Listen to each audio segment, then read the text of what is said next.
Accessible Web, WCAG Manual Auditing. Success Criterion 2.3.1, 3 flashes or below threshold. Let's jump in.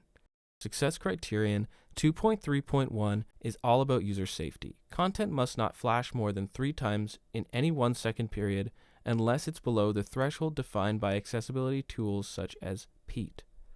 To test for flashing content, analyze the page visually to identify any content that flashes, blinks rapidly, or uses rapid transitions.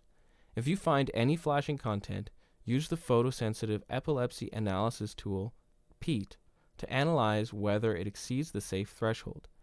If the content flashes more than 3 times per second and fails the PEAT threshold test, add a failure in ramp.